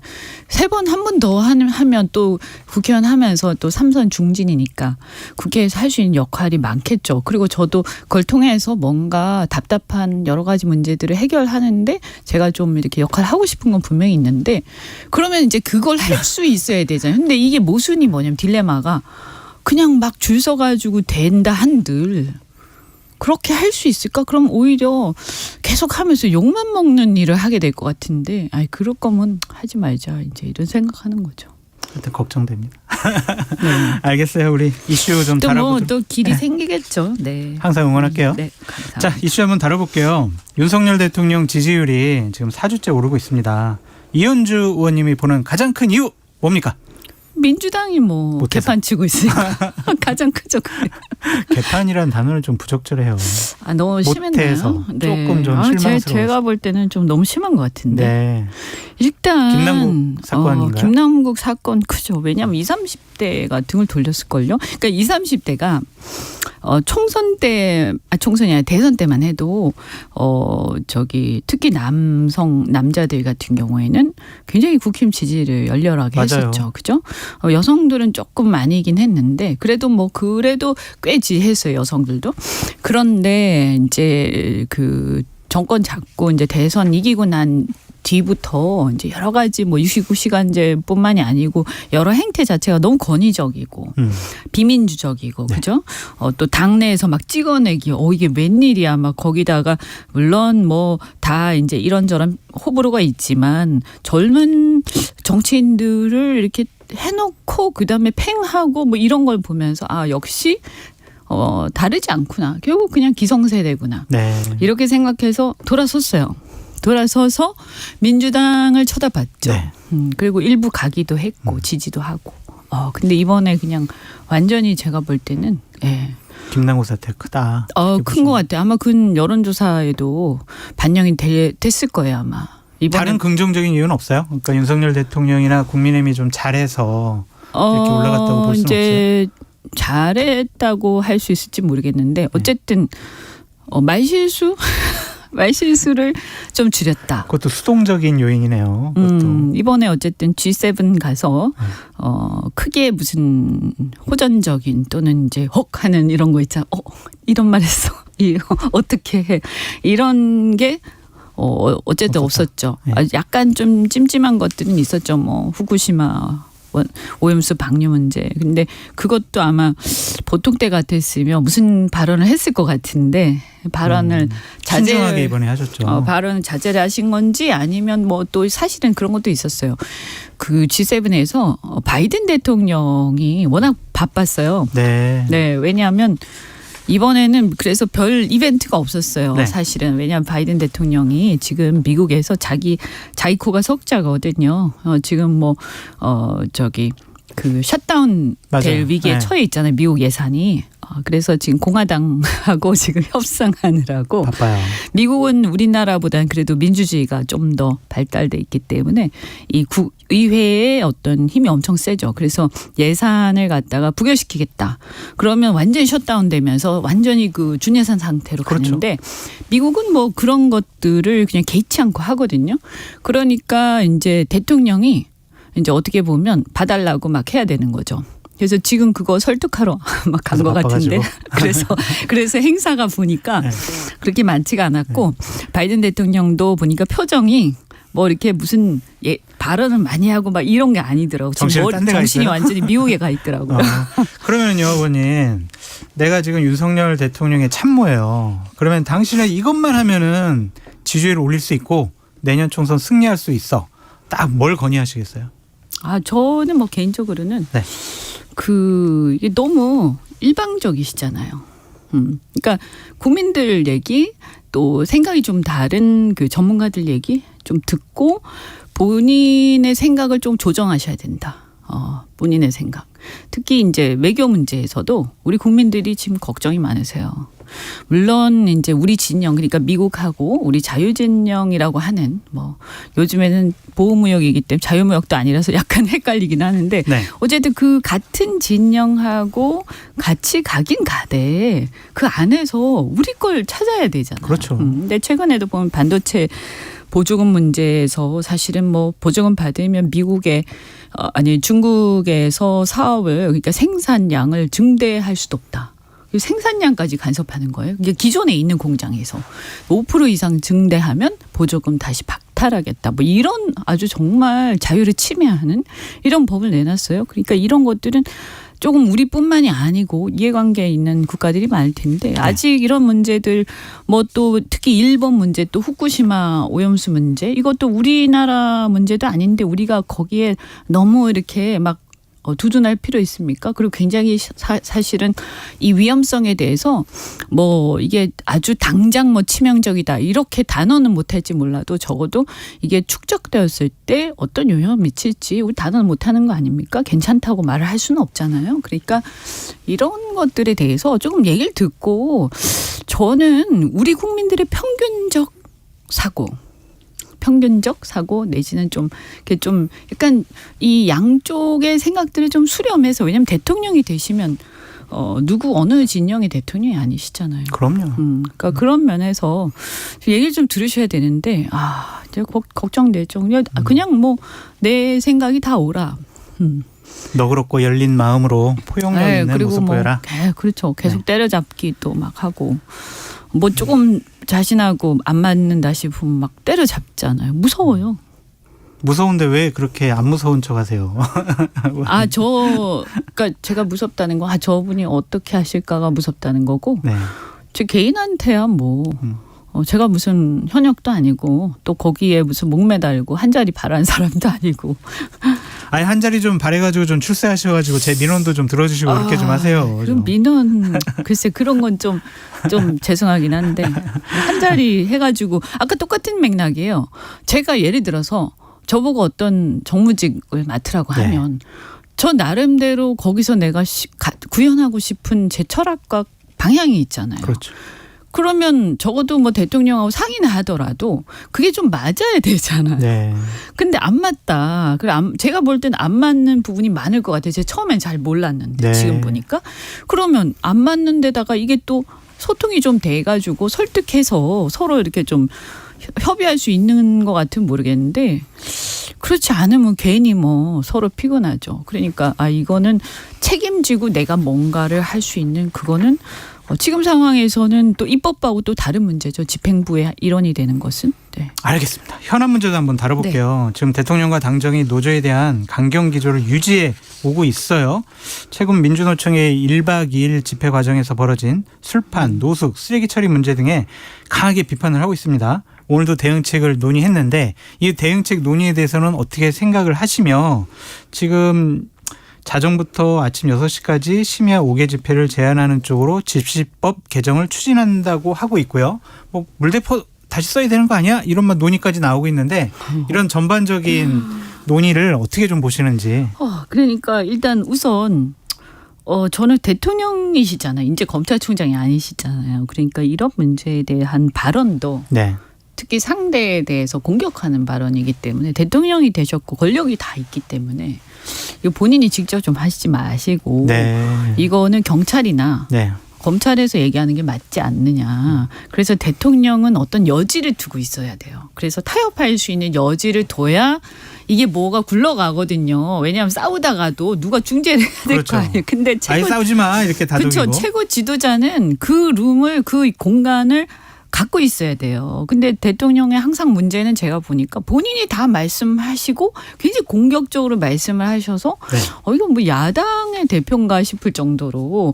그리고 이렇게 되면요. 나중에 조금 물러서서 타협해야 될 때가 온단 말이에요. 왜냐하면 한쪽이 일방적으로 지는 정치라는 건 없거든요. 그렇죠. 그거는 뭐 전쟁이지. 그래서 이런 상황에서 대통령의 역할을 다시 좀 고민하셨으면 좋겠다. 우선 이 생각이 들고 그다음 집회 문화에 대해서는 아마 우리 국민들도 문제의식은 좀 있으실 거라고 봐요. 있는 것 같아요. 네, 왜냐하면 이제 시대가 바뀌었잖아요. 저는 노조가 때때로 억울할 때도 있겠지만 사실은 앞으로의 노동운동의 방향은 고용을 어떻게 증진시킬 맞아요. 거냐. 이 어떤 노동이 상실되는 산업 전환의 시기에 맞아요. 이 노동자들의 어떤 불안한 어떤 일자리 문제, 그럼 어떻게 직업 전환 교육을 계속 시키고, 그럼 이게 개인한테 그 책임을 넘기면 안 돼. 이걸 도와줘야 되는 게 사실 국가인데, 국가가 제대로 그 역할 지금 하고 있어요? 안 하고 있잖아요. 정말 이거 5년, 10년 후에 어떻게 될지 모르는데 그냥 불안하실 거고, 특히 젊은 분들은. 그럼 이거를 국가가 역할 안 하고 있을 때 이걸 밀어붙여서 역할하게 만드는 그런 노동운동을 해야 된다는 거예요. 제가 볼 때는. 그게 더 중요한데, 사실은 집회 문화는 조금 바꿀 필요는 있다. 그리고 너무 국민들한테 또 민폐를 끼쳐도 안 된다. 그 말은 맞아요. 근데 다만 이거 너무 일반화하고 네. 막 대통령이 그냥 언론 플레이 하다시피 하면서 해버리면 이게 뭔가 대립적 구도가 되면서 타협이 아예 안 되니까, 아까 제가 말씀드린 좀 생산적인 방향으로 노사정이 가자라고 얘기하더라도 이게 듣겠어요? 아무도 안 듣지. 아니 근데 현장에서 보면은 이게 투쟁적인 아니 상황이 이제 되는데. 야간에 시위 집회를 하면서 뭐 노숙 투쟁하고 노상방뇨하고 고성방가하고 아니 그렇게 음주하고 얘기하면 전부 다 그러는 줄 알지. 그거 아직 그게 일부죠. 네. 뭐 저도 시위 뭐 그런 걸 본 적이 있지만 지나가면서 대부분은 잘 지키고, 그리고 그러면 경찰들이 아무것도 안 할게요. 그러니까 대부분의 합법적인 시위는 보장을 해주되 네. 그러한 불법성이 있는 집회나 시위는 현장에서 단호하게 대처해야 된다. 그래서 그 부분도 조금 더 정교하게, 그래서 이걸 왜 대통령이 얘기하시냐. 그거는 실무자들이 얘기할 문제예요. 그래서 문제의식은 있다. 좋아요. 그러면 예를 들어서 이건 사실은 헌법상의 기본권을 제한하는 거잖아요. 그럼 우리가 헌법 37조 2항인데 법률에서 제한을 할 때 원칙이 있어요. 보충성의 원칙이라고 우리가 법률가들이 얘기하는데, 뭐냐 하면 다른 대안이 있으면 그 대안을 택해야 돼요. 그래서 예를 들어서 심야에 집회를 하니까 너무 시끄러워. 네. 다 자는데. 네. 그러면 심야에는 네. 소음 기준을 엄격하게 높여버리면 되는 거예요. 지금도 아마 그럴 텐데. 못하게 하지 말고 어떤 네, 제도적인 그러니까 보완을 좀 해라. 아니 그 뭐 이렇게 행진하는 것까지 못하게 할 필요 있나요? 근데 실은 그렇게 별로 안 할 거예요. 근데 어쨌든 그걸 원천적으로 막는 것은 이 기본권의 본질적인 어떤 내용을 침해하는 게 될 수가 있거든요. 그래서 원천적으로 막기보다는 뭐 예를 들면 소음 기준을 지금보다도 더 낮춘다든가 이렇게 하고, 그다음에 이제 그 5개 집회 같은 경우에도 지금 데시벨 기준이 조금 너무 그러면 좀 너무 심하다. 그러니까 이것도 좀 낮추자. 네. 지금은 사람들이 너무 이렇게 예민해 있다. 뭐 이런 논의를 할 수는 있겠죠. 저는. 그리고 그런 건 좀 필요하다고 봐요. 그럼 그리고 집시법 개정이라든지 물대포를 뭐 사용한다 이런 논의 자체는 저는 말이 안 된다. 아니 물대포는 이제 이미 시대착오적인 얘기 네. 아닙니까? 그거 또 한단 말이에요. 그 큰일 납니다. 그거는 우리 국민들의 자존심 문제예요. 네. 제가 볼 때는. 네. 알겠습니다. 좋아요. 그러면은 이슈를 좀 넘어가 보도록 하죠. 뜨거운 관심과 우려가 쏟아지고 있는 후쿠시마 원전 오염수 시찰단, 이 문제 얘기 안 할 수가 없어요. 지금 일본에서 이틀째 현장 점검 중인데요. 일본 정부가 어제는 후쿠시마 농산물 수입 재개를 거론했습니다. 정부가 어떻게 대응해야 할까? 대일 외교 흐름을 볼 때 설마 여기에도 일본의 얘기를 좀 들어주는 거 아니야? 이런 의심이 있는데 의원님 어떻게 생각하세요? 그러니까 일본은 지금 이제 방류하기로 결정을 완전히 했어요. 했죠. 그죠? 네. 그리고 여름에 하겠다고 뭐 경제 뭐 산업성 장관인가 뭐 나와가지고 얘기도 했고. 그런데 뭐 우리가 그걸 막는 거는 한계가 있겠죠. 네. 우리 주권 우리가 결정하는 게 아니니까. 하지만 우리 국민들 다수가 반대하고, 또 저는 어쨌든 이것은 우리 정부의 입장에서는 반대하는 게 맞다. 일단. 그래서 우리가 굳이 일본의 입장을 대변해 줄 필요는 없다. 그렇죠. 그죠? 그런 상태에서 그러면 시찰단은 왜 갔지? 이런 생각이 저는 드는 거예요. 그렇죠. 왜 갔을까? 그래서 이거 절대 하지 말아야 될 게, 괜히 거기다가 우리가 막지는 못할지라도 거기다가 면죄부 주는 이상한 또 행동은 할 필요 이용당하면 안 된다. 그렇죠. 그리고 IAEA는 좀 다르죠. 거기는 원자력 기구인데 그 원자력의 또 진흥 이런 것들이 맞아요. 또 목표기 때문에 이것은 이제 설립 목표 자체가 다르고요. 대한민국의 정부의 어떤 수립 목표가 원자력 산업의 발전과 진흥은 아니지 않습니까? 그죠? 원자력이 또 중요하고 우리 산업에 기여하는 바도 있지만 그럴 필요는 없다. 그리고 제가 볼 때 뭐 저는 전문가는 아닙니다만 이거를 가지고 무슨 이게 유해하다 아니다. 뭐 전혀 문제가 없다. 아니다. 그것은 엄청난 문제가 있다. 지금 이런 싸움을 계속하고 있는데 굉장히 어리석다는 생각이 들어요. 왜냐하면 이런 오염의 문제나 유해성의 문제는요. 정도의 문제예요. 그렇잖아요. 누가 감히 이 문제에 대해서 아무 문제도 없다라고 얘기할 거며 그렇죠. 네, 누가 또 함부로 이거 엄청난 치명적인 뭐 갑자기 당장 뭐 이것도 너무 과장된 얘기라. 광우병 선전 선동처럼. 그건 또 괜히 오해받는단 말이에요. 그러니까 이거는 저는 위험성은 반드시 있을 거예요. 왜냐하면 반감기가 안 지났잖아요. 그럼요. 그러니까 원래는 반감기 지나고 방류를 하더라도 해야 되는 거죠. 그때는 뭐 문제가 없다고 다들 보니까. 근데 지금 보면 일본이 이렇게 방류를 하는 이유는 반감기 전에 하는 거잖아요. 지금. 그거를 계속 보관하고 처리하고 하는데 돈이 너무 많이 들잖아요. 그렇죠. 그래서 이것을 감당할 수 없다.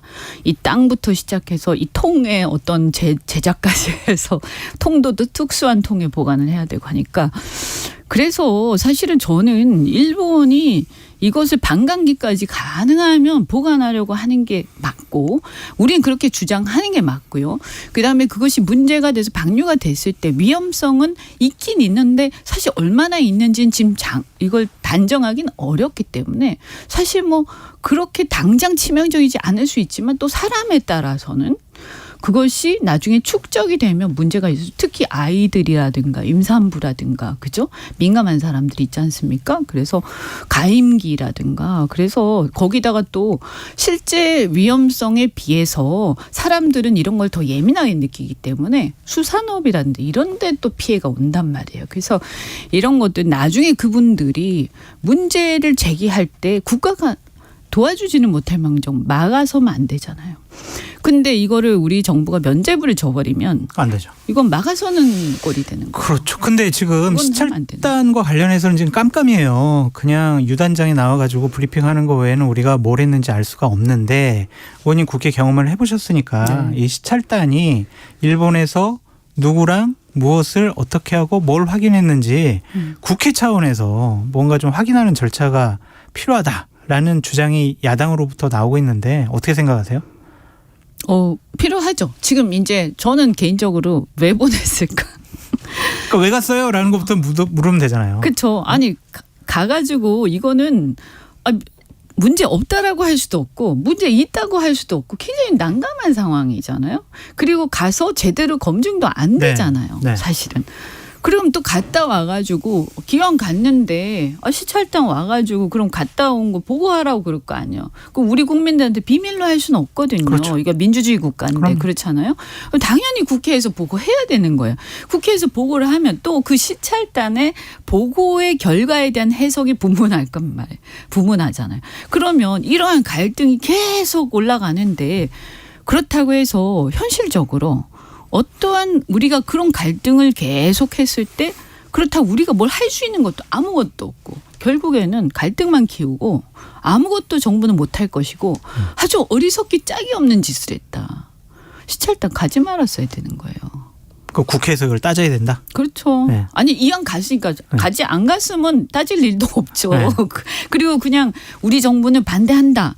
반감기까지 보관해라. 방류하지 말고 그리고 그 결과에 대해서는 일본이 다 책임져라 라고 얘기를 해놓고 일본이 그래도 강행을 하면 그때 가서 상황을 봐야 되는 건데 지금 정부가 나서가지고 마치 일본에 면죄부 주듯이 막 시찰단 보냈단 말이에요. 근데 여기 와서 국민들 눈치 보면서 이제 뭐 안 돼. 지금 이거 문제가 있어. 그러니까 안 돼라고 막 해버리면 그럼 윤 대통령의 지금까지 행보하고도 모순되잖아요. 그리고 굉장히 난처한 상황에 스스로 처하는 거예요. 이런 건 어때요, 의원님? 예를 들면 어리석죠. 지금 그러니까 21년도에 뭐 후쿠시마 오염수 방류 문제와 관련해서 규탄 결의안이 작성이 됐어요. 그걸 작성했던 분이 누구냐면 현재 대통령실의 안보실장인 조태용 실장이에요. 그래요? 네.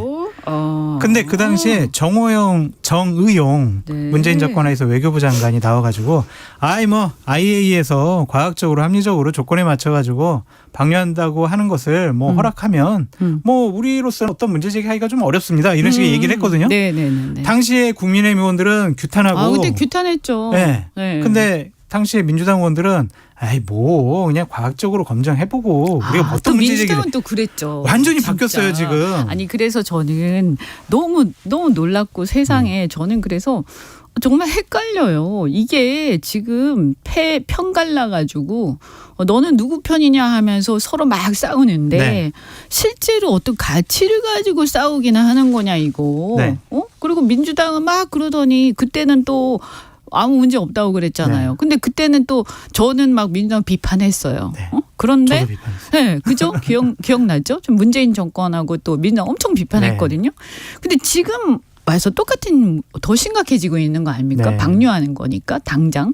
그러면 당연히 비판해야죠. 그래서 저는 왜 누구 편이냐를 자꾸 묻는 거냐. 국민 편이어야 되는데. 그렇죠. 국민 그러니까 입장에서 항상. 나는 그때랑 똑같이 지금도 비판하는 거다. 네. 그런데 왜 국힘은 벼랑간 입장이 달라지고 민주당은 또 왜 이렇게 달라져가지고 난리를 치고 있냐. 이게 저는요. 이건 망국적인 상황 아닌가? 저도 의원님과 비슷한 생각인데 그게 이제 상식적인 보수의 생각을 가진 사람들의 생각인지 아니면 보수 참칭 패널들인지 저희가 그거는 좀 따져봐야 되겠어요. 아니 그 상식에 맞춰서 얘기하는 거죠. 그리고 국민들이요. 네. 근데 문제는 국민들이 여기 끌려다니면 안 돼요. 이렇게 국민들도 나는 누구 편이냐를 자꾸 고민하시지 마시고요. 제가 네. 볼 때 두 당 다 시대적 소명도 다 있고 맞아요. 솔직히 지금 하는 거 보면 뭐 지금 이 대한민국의 시대적 상황에 대한 고민이라도 있는 거냐. 그랬을 때 국민들이 이것을 딱 보고 이거 누구 편인가 해서 내가 이쪽 편이고 내가 이 당을 좋아하면 저 당이 막 무슨 내 행동을 해도 막 박수치고 이렇게 하시지 마시고 무엇이 옳은가를 좀 곰곰이 생각해 보셔야 돼요. 그러니까 정치는 항상 국민 편에서 해야 된다. 뭐 자기 진영과 그게 일단 우선이죠. 지지자들을 그죠? 향한 정치를 해서는 안 된다. 지지자들을 배려하거나 듣기는 할 수 있죠. 그죠? 얘기를. 그렇지만 결론은 어쨌든 상식과 어떤 국민들에 대한 어떤 국가와 국민에 대한 관점에서 결론 내려야 되는 거죠. 알겠습니다. 다음 한 건으로 좀 넘어가 볼게요. 요즘 부모들 아이가 아프면 정말 고생을 하는데 수학과가 부족해가지고요. 새벽 4시부터 오픈런을 한다라는 그런 기사를 얼마 전에 봤어요. 네, 저도 봤어요. 네, 의원님께서 이 문제에 관심이 많은 걸로 알고 있는데요. 이거 어떻게 해결해야 돼요? 너무 막 저를 보는 듯해서 저도 지금은 애가 이제 좀 컸지만 네. 그때 심정은 좀 겪어보지 않으면 몰라요.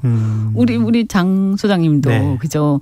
맞아요. 그리고 특히 이제 집에 따라 다른데 이렇게 우리 정치권은 보면 이제 손잡버리는 사람들이 많잖아요. 네. 그러다 보니까 그리고 그분들이 옛날에 이렇게 그 아이 낳고 했을 때는 대가족적인 이런 게 있어가지고 그 본인이 막 짊어지고 한 경우 별로 없단 말이에요. 네.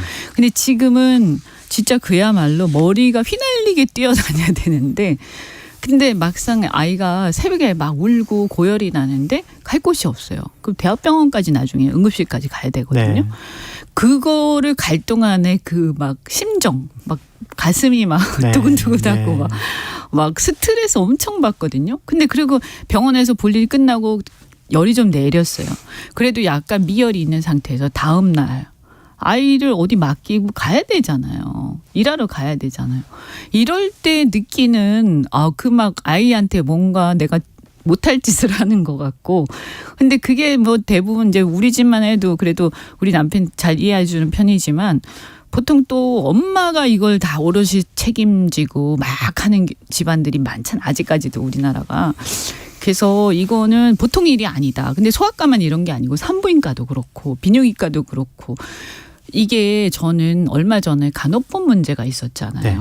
이거를 자꾸 직역 간의 싸움 정도로만 생각하면서 그냥 끝내버렸는데 저는 보건복지부가 직무유기를 하고 있다 이렇게 생각을 해요. 그럼 어떻게 해결해야 돼요? 이 문제는요. 사실은 간호사, 의사, 간호조무사의 직역 간의 갈등은 그냥 표면적인 것이고요. 네. 근본적인 건 의료 현장의 어떤 여러 산적한 문제가 지금 우리나라의 건강보험제도 되게 오래됐잖아요. 근데 이게 참 좋은 제도예요. 세계적으로 보면. 국민들은 아주 저렴하게 모든 의료 서비스를 받을 수 있게 이런 나라가 없어요. 전 참 잘했다고는 보는데 문제는 공급자 측면에서 보면 이게 국민들 편하게 하기 위해서 그냥 마구잡이로 막 한 경우가 많거든요. 다 일률적으로. 그러다 보니까 이게 수가 문제라든가 이런 게 아주 파인 튜닝이라고 해야 되나요? 그런 게 미세한 조정이 안 돼 있고 또 이 업계나 이 어떤 건강보험공단 이런 데도 엄청 또 관료화돼 있어가지고 이거 쉽지가 않아요. 그러니까 이게 다 돈 문제잖아요. 네. 그래서 저는 의료 수가 현실화? 저는 수가를 조정해야 된다. 네. 그리고 특히 더 많은 인센티브를 줘야 된다. 소아과 지금 인구가 줄어들어서 아이를 안 낳으니까 안 오잖아요. 그죠? 그러면 이거를 그럼 시장에 맡기나? 거기다가 이게 우리는 의료 수가가 보험으로 돼 있는데 그러니까 이게 그래서 이게 병원들이 문을 닫잖아요. 그러니까 어떤 병원 하나 남아 있는 거예요. 그럼 글로 막 새벽같이 오픈런 하는 맞아요. 거예요. 지금 그 상황인데 좀 있으면 산부인과처럼 없어질 거예요. 제가 볼 때는. 그래서 전부 대학병원 가야 되는. 그래서 이거 그냥 놔두면 안 되고 저는 이 공급자 측면에서의 수급 문제를 공급자 측면에서 어떻게 조정할 건가. 또 그랬을 때 수요자의 국민한테 미치는 영향 이런 거는요. 한 1년, 2년 정도 정말 전문가들이 모여가지고 그리고 전문가만 모이면 안 돼. 제가 보니까 교수나 이렇게 전문가분들은 탁상 공론을 너무 많이 하시더라고요. 그러니까 실제 엄마들. 실제 환자들, 맞아요. 우리 의료 수혜자들 그리고 의사들 중에서 현장에서 정말 고생하시는 분들 그런 분들 다 얘기 듣고 그래서 공무원들이 뛰어다니셔야 돼 이거를 해결하려면. 의원님 그러면 지금 의협과 정부가 아니 의대 정원 지금 한 300명, 400명 내외 좀 높이자, 늘리자. 그래서 좀 이 소아과 의사들을 좀 더 확보하자 이러한 움직임도 있는데 이것도 하나의 현실적인 대안이 될까요? 그것도 하나의 대안이 되는데 제가 얘기하는 게 아까 간호사 문제, 직역 간의 문제, 그다음에 소아과 문제, 수가 문제, 또 의대 정원의 문제 이 모든 것이 다 얽히고 설킨 거라서 종합적으로 같이 협상을 하지 않으면 아무도 안 받아들일 거예요. 네. 그러니까 간호사분들이 정말 이렇게 억울하다고 하면서 막 토로하시는 것들 그것도 들어보면 일리가 있잖아요. 그런데 그걸 고치면 다른 직역이 피해를 또 입게 된단 말이에요. 알겠습니다. 근데 이분들도 그러면 어떠한 이분들도 애로사항인데 이분들 그럼 나는 이렇게 되는 거라 이게 순서를 가지고 하나하나씩 한다고 될 일이 아니고요. 종합적인 어떤 혁신안 건강보험 혁신안, 의료 혁신안 이런 거를 내놔야 돼요. 그러니까 장관이 뭐 하냐 직무유기 하고 있는 거 아니야. 그래서 이분은 월급만 받으시는 건가? 응? 끝까지 그냥 비판만 하시고. 아니 저는 정무직이 이런 거 해야 되는 거 아니에요? 시간이 다 돼가지고요. 네. 오늘 못다한 말씀은 네. 다음 주에 얘기 더 나눠요. 네. 지금까지 이현주 의원님이었습니다. 감사합니다. 네, 고맙습니다. Splish splash, I was taking a bath. Long about a Saturday night. Yeah. 점심 먹고 유쾌한 시사 디저트 한 입. 최영일의 시사본부. Well, I stepped out the tub and put my feet. 주간 사건 사고 소식을 알아보는 배상훈의 사건본부 시간입니다. 저도 이분의 팬인데요. 오늘도 배상훈 프로파일러 나오셨습니다. 어서 오세요. 안녕하세요. 네, 첫 번째 아이템 다뤄보죠. 지난주에 얘기 나눴던 경찰대학 존폐 논의 이번에도 결론을 내지 못한 것으로 전해졌네요. 예, 경찰 제도 발전위원회가 네. 경찰 제도와 관련해서 저희 그 결정을 내리고 해소를 할 생각이었는데 개소를 못하고 6월 5일로 다시 한번 얘기해 보자라고 하고 이제 넘긴 거죠. 왜요? 그러니까 말하자면은 일제 표결까지 갈 줄 알았습니다. 왜냐하면 경찰대 존폐에 대해서 여러 가지 논란이 찬반이 이제 문제가 됐었거든요. 그렇죠. 네. 그게 굉장히 중요한 부분이고 그렇죠. 그런 부분이 있어갖고 어쨌든 좀 더 기다려봐야 될 것 같고요. 네. 이 관련해갖고 지난주 방송 내용 중에 네. 백골단 관련 언급 중에 좀 미흡하게 말씀드린 부분이 있어서 네. 다시 확실히 설명드립니다. 네, 해주시죠. 이분들은 정식 채용 공고와 시험 등의 채용 과정을 통해서 절차대로 자격에 맞게 경찰로 채용된 분들입니다. 네. 이 부분을 제가 세심하게 또 맥락에 맞게 설명드렸어야 되는데 그러지 못한 점이 있어서 그 사과와 함께 천만 말씀 올리겠습니다. 네, 알겠습니다. 오늘도 좀 경찰 내부 문제에 대한 얘기를 좀 나눠봐야 될 것 같은데요. 최근 경찰관들의 성비위 문제가 언론에 크게 보도되고 있잖아요. 관련해서 지금 특별 경보 이거를 좀 발령했다고요? 특별 경보라는 거 들어보셨습니까? 못 들어봤어요. 이제 경찰에는 내부망이 있습니다. 업무망이죠. 네, 네. 거기에 이제 뜹니다. 네. 이런 거를 조심해 주십시오. 네. 말하자면 군인들로 봐서는 뭐 참모총장 지휘서신 같은 그런 겁니다. 근데 사실 그 정도로 위중하게 생각한다는 겁니다. 23일 경찰에 따르면은 감찰 담당관실이 있는데요. 그 내부망에 이전에는 음주운전만이 아니라 성비위라고 해서 굉장히 고비난성 의무 위반에 대한 것이 연일 발생하고 있어서 네. 조직 전체에 기강회의로 비치고 있어서 직원들의 각별한 주의와 관심을 촉구하기 위해서 두 번째 특별 공보를 발령하고요. 사실 이거는 지난 2월에는 음주운전이 문제가 돼갖고 그때도 발령을 했었거든요. 사실 이런 것들이 계속 발생하고 있는 것 때문에 경찰청에서는 굉장히 무관용 원칙으로 중징계하겠다는 그런 결의에 찬 의지를 보여주는 것 같습니다. 그게 맞는 것 같아요. 경찰이 음주 단속하고 성비 사범들 잡으러 다니고 그래야 되는데 본인들이 그러면은 안 되잖아요. 그렇죠. 자, 문제가 되고 있는 사건들이 또 있는데요. 지금 경기 남부경찰청 소속 경찰관은 소개팅 앱에서 10여 명의 여성을 만나서 수년간 동의 없이 촬영한 사실이 또 드러났어요. 피해자들에 따르면요. 소개팅 어플에서 경찰 제복을 입은 사진을 올려뒀다. 보시면 아시겠지만 굉장히 죄질이 안 좋죠. 안 좋죠. 소위 말하면 이게 조주빈의 박사방 같은 성착취 영상 같은 겁니다. 이게 네. 말씀드린 것처럼 소개팅 앱을 통해 했지만은 네. 사실 이 휴대폰의 배터리 모양의 이제 소위 말하는 몰래카메라를 가지고 네. 촬영을 했는데 이 시작점이 2017년도라고 합니다. 아이고, 오래됐네요. 예, 그러니까 사실 20, 30대 여성이 10여 명이라고 하는데 이건 이제 추정하는 거고 네. 이제 말대로 동의 없이 찍었다는 건 강제로 찍었다는 거고요. 네. 근데 문제는 그 다음에 이 촬영물들을 이제 그 버려라 하고 하는 증거 인멸을 시도한 것. 네. 그래서 경찰로 넘겨졌는데 죄질이 너무 안 좋습니다. 아이고. 그런데 또 다른 공분을 불러일으키는 사건이 지금 또 터졌어요. 서울경찰청 소속 경찰관이 16세 미만 미성년자와 성관계를 한 사실이 알려졌는데 문제는 또 다른 피해자가 있을 수 있다. 더 죄질이 안 좋죠. 이거 미성년자 의제강간입니다. 이건 형법 중에서 굉장히 중한 건데요. 네. 이게 25살짜리 순경인데 서울경찰청 소속입니다. 이제 구속영장이 발부가 됐습니다. 네. 근데 올해 초부터 16세 미만 대략 한 13세라고 얘기를 하는데요. 경북 북부 지역의 모처에서 수차례 이제 이건 성관계를 가졌다고 하지만 사실은 강간입니다. 왜냐하면 의제강간은 이제 미성년에 대한 거는 이제 강간이기 때문에 네. 합의 여부에 상관없이 형사처벌을 받는데 더 죄질이 안 좋은 거는 마치 자수한 것처럼 해갖고 불구속 상태에서 이 미성년자의 부모와 이걸 일종의 압박을 한 겁니다. 증거를 없애라. 예. 그러니까 이건 죄질이 아주 극히 안 좋은 겁니다. 더 안 좋네요. 이거를 경찰의 직위를 이용해서 했다고 하면 지금 이 범죄에 플러스가 더 되는 겁니다. 그러니까 이런 사람들이 어떻게 경찰이 됐는가 부분 때문에 사실 뭐 낯뜨거운 부분이죠. 경찰청장으로서 낯뜨거운 부분이 아니 경찰 이렇게 채용할 때 인성 검사 같은 거 안 해요? 그래서 그게 문제가 이제 뒤에 말씀드리는 건 그런 겁니다. 네. 실제로 저도 이제 그 중앙경찰학교에서 강사 요원도 했었고 중앙경찰학교에서 이제 그 이 채용하는 관련된 부분에서 면접관도 했었는데 이게 사실 형식적이다. 그러니까 심리 검사를 하긴 합니다. 네. 근데 그게 전혀 다이렉트하게 반영이 되지 않습니다. 그러니까 점수로 반영이 되는데 그게 주요 요소가 아니라는 겁니다. 그러니까 성적이나 체력이 우선이 되고 물론 그것도 반영이 됩니다만은 이 여기서 이제 일정 정도의 한계점이 있다 하더라도 그걸로 떨어뜨리진 않습니다. 네. 그러면은 경찰의 자격 조건이라는 게 뭘까요? 큰가요? 그러니까 우리가 이제 이 경찰은 국민의 생명과 재산을 지켜야 되기 때문에 다소 체력하고 뭐 성적이 좀 떨어진다 하더라도 도덕성이 우위가 돼야 된다는 것이 먼저라는 분들이 많습니다. 그러니까 어떤 기준에 있어서 당연하죠. 물론 체력이나 성적이 좋으면 좋지만 네.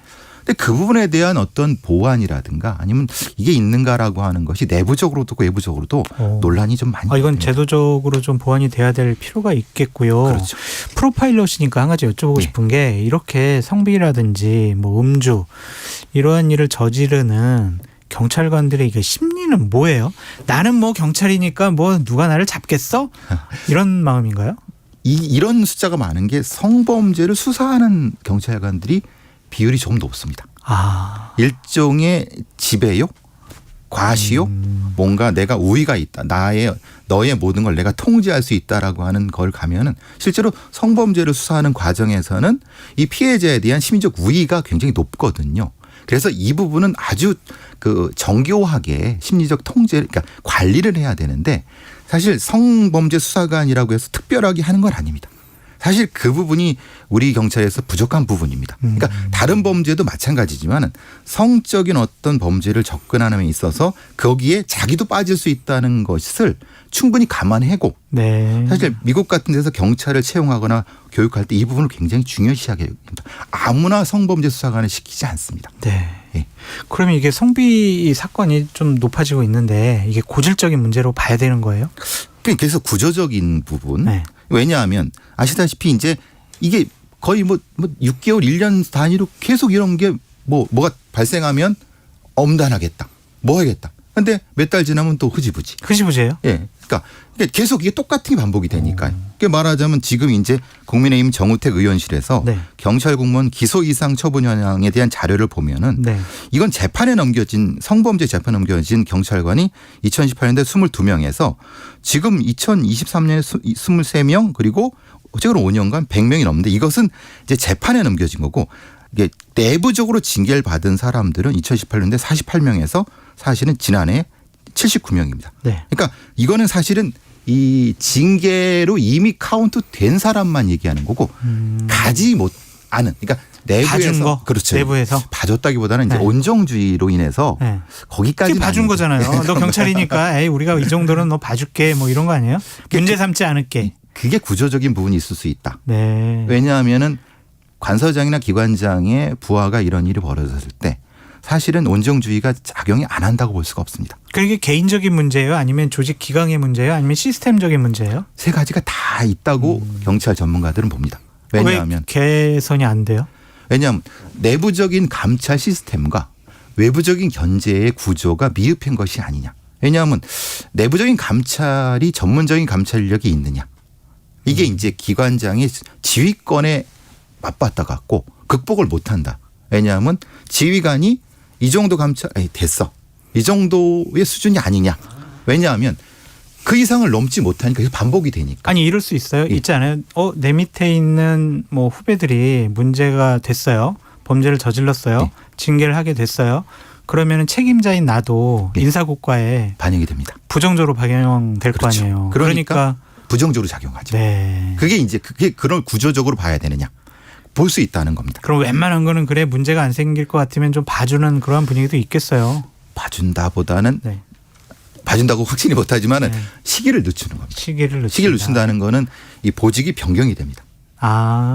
내가 아닐 때는 다른. 그러니까 이런 부분들이 작동하지 않을까라고 하는 의심들이 내부적으로 외부적으로.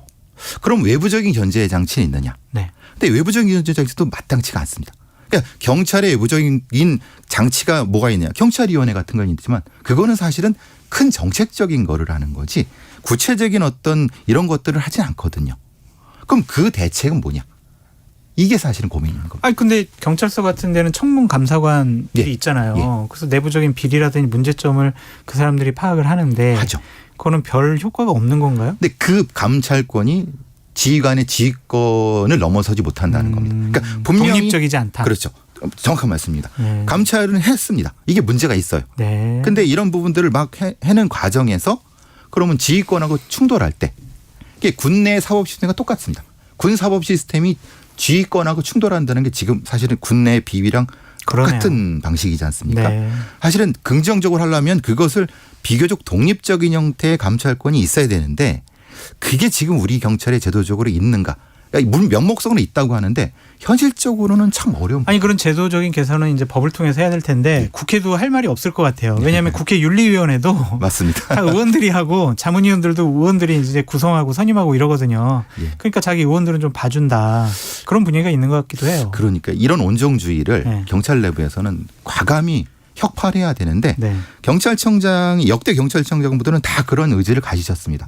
근데 시간이 지나면 이제 또 흐지부지 된다. 그러니까 계속 이런 특별 경보를 발령할 수는 없는 거죠. 아니 경찰 같은 경우에는 법 집행을 담당하고 있기 때문에 엄격한 자신들의 도덕적인 기준을 자신들에게 들이대야 될 거 아니에요. 그렇죠. 근데 이제 얼마 전에 보니까 지난해 중앙경찰학교에서 재직 중이던 한 교수가 당시 교육생이던 동료의 자녀에게 시험 문제를 유출한 사건도 있었어요. 어떻게 이런 일이 벌어져요? 그러니까요.